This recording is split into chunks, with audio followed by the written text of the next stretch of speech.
do things in the club. Some people, I can't answer. I don't know what the question is or what it means really. Yeah. No, I mean you just go through life and you do what you do. That's it. Yeah. Am I? No. Does that make sense? Yeah, no, absolutely. It's interesting. You don't volunteer because you've got this burning desire to save the world or cure. But, you're quite interesting because and not everyone's like this, but a lot of people will talk about the volunteering in the sense that I volunteered because maybe there's something problematic within the club. Not I can say not all volunteers, but there's some volunteers who might go, well, there's something problematic in the club, and I thought I'll get involved either to try and improve things or sort of things. And some people are like that, and some people aren't. And I suppose that's where my questioning sometimes comes. It's just sort of, is there a sense that the reason I volunteer is because I enjoy what I'm doing. Nothing, it's purely personal, for self-satisfaction, nothing else. But do you get a sense of, if the course is in good condition, for example? Does that? Oh yeah, of course. I mean, and so do the lads. I mean, this is the amazing thing. You go down there and the lads will say, the greens are good today, particularly good today. And, so I've been out and had a look at them. They are cracking. 17th is, what's going on there? And the enthusiasm from the team is infectious. Yeah. I mean, since Mark came, I mean, I used to go when Colin was here. Good lad, Colin. I like Colin a lot. But different style of management. Mark is. If there's any work to be done, he'll be in the bottom of the trench digging. It certainly leads from the front. Yeah. He's got a lot of. He can drive heavy machinery as well, which is a benefit. He just cleaned all the drains out. It would have cost us thousands if we'd got a contractor in. Right. Yeah. It just cleared out the dyke at the bottom. But the lads. Simeon, who tends to look after the moan rough, never used to talk to anybody. Now he talks to everybody. Neil,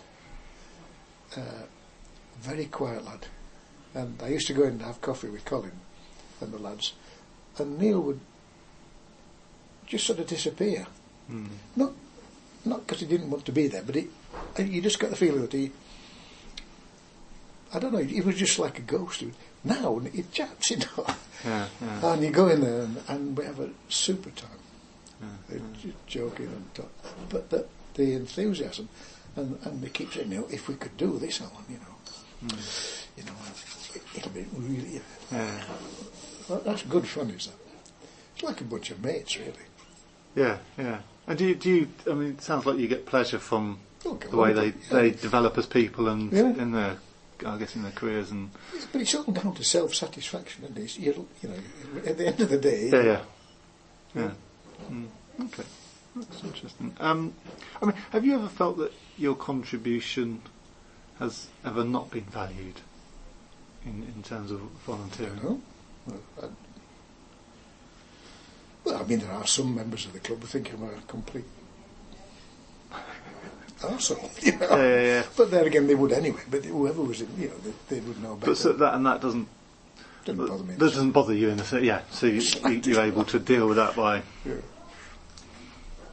Hey, when you've been in business all your life, you come across people that 10% of the population like that. It doesn't bother you. Yeah.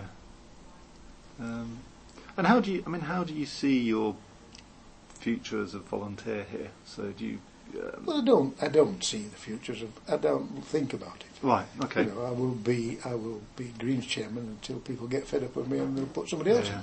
But that's fine. So how many years have how many years have you been doing it? Because you're obviously sat on the board. I sat on the board as well. I think I went on the board in 2010 or 11. I'm not sure. Right. Something about then. And became chair. I was on the Greens committee, but I don't know. So I suppose it'll be 2012, I guess, when I Mm. took that on. Yeah. Something like that. Yeah.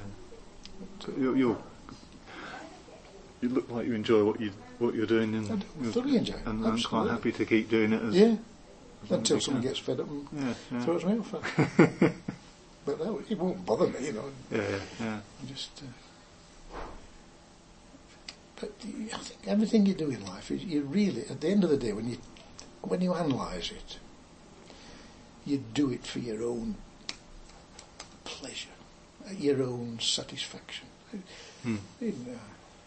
This little Swedish girl that's saving the world at the moment is, I'm sure she does it. She feels very strongly, but deep down, I think, emotionally, you do it for your own satisfaction, to please yourself. Yeah. And so what? I'll just follow up on that. In terms of that satisfaction, Yeah. is it just then? It's just that you enjoy the doing bit, or is it you enjoy what you? I suppose we come back to my question: is it about enjoying the fact what you achieve through it, or is it a bit of? Is it almost just for the doing that you're involved The in? doing is. I mean, you seem like it sounds from what you're saying, you're very sociable. You enjoy people's company, Yeah, and you yeah. enjoy being around people, and Yeah. so actually having a role where you're dealing with people, I guess, is enjoyable in itself. It is. Yeah. I think just be with people. We're pretty. I mean, human beings are pretty sort of social characters, aren't they? Yeah. But I think probably it's all down to. I like that book, The Selfish Gene. I think that the reason that we do these sort of things is because people like you for doing it, and it's nice to be liked. But we don't do it at a conscious level. I think it's part of our genetic makeup. Yes. That we do these things. You know, the human being survives because of the way it operates. You might have had, if you followed Darwin's thing, you might have had a bunch who don't cooperate, and therefore, they get eaten by tigers, whereas the ones that do cooperate and look after each other tend to join together and fight off the tigers. I'm sure it's sort of it's a subconscious level that we do it, not because we do it consciously. I think it's just the way we're made. I don't know. What do you think the same? I think so. Yeah. I mean, my perspective on the research we're doing is particularly around the social side of golf clubs, in the sense that I kind of see golf clubs as almost as I think you've probably described as, it's almost like it's just a whole set of groups of different people. So you've got the slugs, and you might have the ladies who brown shoes, and it's actually it's a very the whole club actually forms through social interactions. So and the whole golf clubs have etiquettes and rules and things like that, but they're actually formed by people. So it's they happen to maybe have got formed 100 years ago when the golf club was first set up, and it's through repetition and the way that people interact that's and they repeat. They do things in a regular sort of way, and that's how golf clubs almost take on the character, because there's certain things that people do and don't do within golf clubs. I suppose one of the things I'm quite interested in is the way those interactions shape or either reinforce the way the golf clubs have been in the past. So it kind of,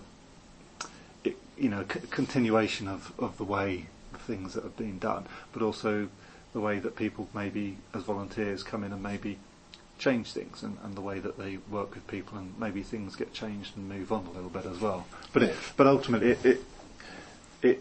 it's that, I think golf clubs, it's that. And I'm interested in what you were saying around about the guys in the back bar, because with every golf club you get a set of people who will communicate and communicate their dissatisfaction, or often people use the word moaning, and it's just that doesn't seem to weigh heavily upon you at all. Some people it might. Some people I've spoken to, that can weigh a little bit more heavily on when they're doing volunteering. Also, but most of the moaning is because they're misinformed.